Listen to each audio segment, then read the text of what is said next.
UP का कुख्यात mafia Atiq Ahmad आज से 17 साल पहले हुए राजू पाल की हत्या के मामले में दोषी करार दिया गया है और अब उसे कोर्ट ने सजा सुना दी है।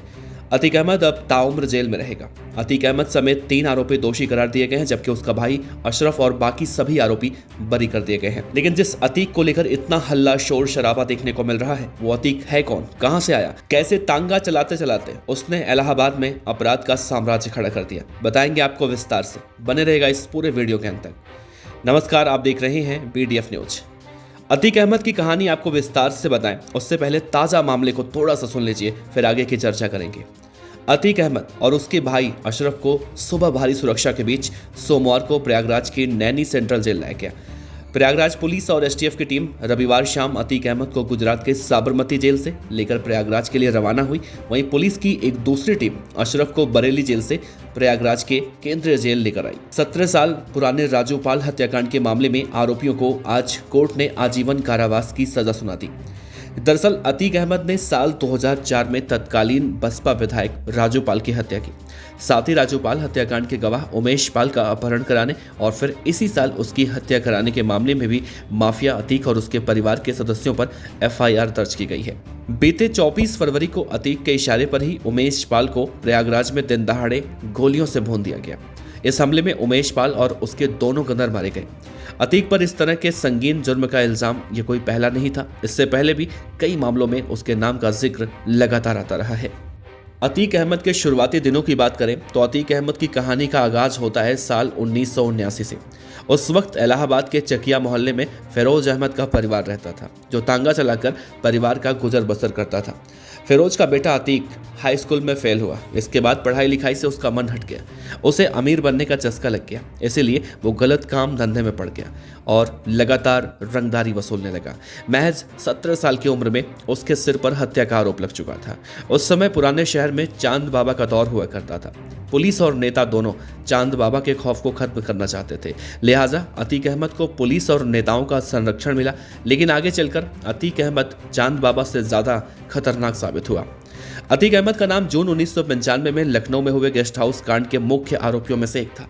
मायावती ने गेस्ट हाउस कांड के कई आरोपियों को माफ कर दिया था, लेकिन अतीक अहमद को नहीं बख्शा। मायावती के सत्ता में आने के बाद अतीक अहमद की उल्टी गिनती शुरू हुई और जब जब बसपा सरकार में आई, अतीक हमेशा उनके निशाने पर रहा।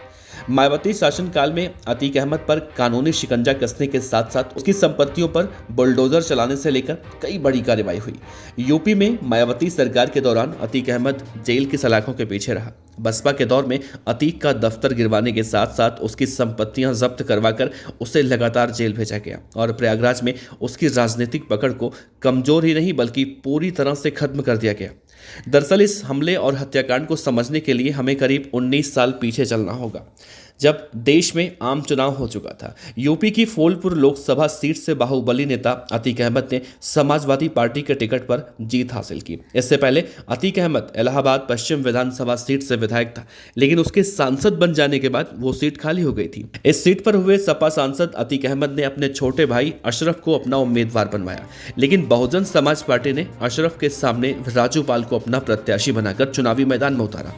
जब उपचुनाव हुआ तो चौंकाने वाले नतीजे सामने आए। बसपा प्रत्याशी राजू पाल ने अतीक अहमद के भाई अशरफ को हरा दिया। उपचुनाव में अशरफ की हार से अतीक अहमद के खेमे में खलबली मच चुकी थी, लेकिन धीरे धीरे ये मामला शांत हो चुका था। मगर राजू पाल की जीत की खुशी बहुत ज्यादा दिनों तक कायम न रह पाई। पहली बार विधायक बने राजू पाल की उसके कुछ महीने बाद यानी 25 जनवरी 2005 को दिन दहाड़े गोली मारकर हत्या कर दी गई। इस हत्याकांड में देवी पाल और संदीप यादव नाम के 2 लोगों की मौत हुई थी, जबकि 2 अन्य लोग गंभीर रूप से घायल हुए थे। इस सनसनीखेज हत्याकांड ने यूपी की सियासत में भूचाल ला दिया था। इस सनसनीखेज हत्याकांड में सीधे तौर पर तत्कालीन सांसद अतीक अहमद और उनके भाई अशरफ का नाम सामने आया। दिन दहाड़े एक विधायक राजू पाल की हत्या से पूरा इलाका सन्न था।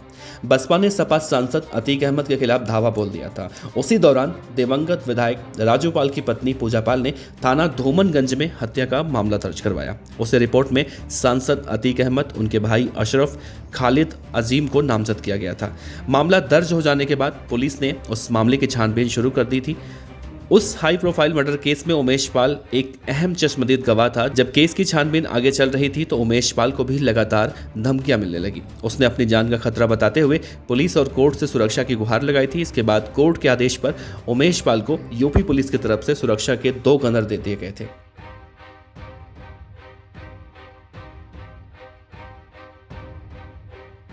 खबर अच्छी लगी हो तो लाइक कीजिए, सब्सक्राइब कीजिए, साथ ही बेल आइकन का बटन दबाइए।